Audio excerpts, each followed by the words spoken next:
back to the work as an animator, and like you say now, as when I spoke to Jeff Ranjo as well, we were talking about this. I think we don't know much about behind the scenes of animation, because we think, first of all, you think, okay, animator, and you draw all the pictures, but there are so many aspects of this job, and like you say now, just the storyboard and the character development and the whole story. That's also something that we don't think about, as when we watch these films. Right. Yeah, it's the storyboard process is really integral to the making of these movies, but at the same time, it's a very invisible process because your work never makes it on screen. It does in sort of a kind of an invisible way, in that the story that you develop, the drawings that you do as a storyboard artist, you're planning out shots and you're working through the characters and their emotional arc through the story. You're working out all that stuff, so it's there, but it's never your drawings that are up on screen. It's always somebody else's drawings or somebody else's artwork. So story really lays the foundation for everything that comes later, all the actual production. Story is considered more pre-production, in the writing phase, basically just developing the story. So it does kind of, sometimes it isn't quite as evident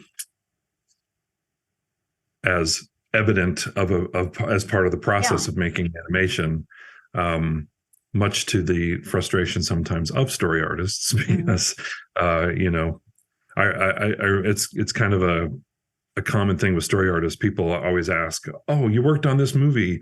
Well, what scenes did you do, or what part did you draw?" And so you kind of have to say, "Well, I drew this part a few years before it actually got onto the screen. I did this stuff, but you don't see my drawings on screen. You don't see, So sometimes it's hard to explain exactly what it is, But now, explain to me, for example, you were also involved in The Emperor's Groove. That film, also one of my favorites. But now, where does it start? If you do the storyboard, are you developing the story in the storyboard? So are you a few people working together and developing these different characters to get the story and the whole humor of it in? Is that all happening on the storyboard? Yes, it's a real team effort. You have your director or directors. Sometimes it's a solo director, sometimes it's a directing team. You have a writer or writers. Sometimes it's a solo or a team. Then you have a role called a head of story or story supervisor. That's kind of the liaison between all the storyboard artists and the director. And then you have all the storyboard artists underneath that head of story. Anywhere from 5 to 12-ish story artists is kind of average for an animated film. So that team, led by the director, is creating the stories, creating the characters. It's creating everything. The director is the one that kind of sets the course and communicates their vision for the film and what they want to say about the film thematically. And again, really sets that stage for everyone to play, basically, and develop the story. So storyboard artists work in concert with writers. Writers do it with words. Storyboard artists do it with images, with pictures, and together you shape this thing that has no shape when you begin. That's just this, empty blank page.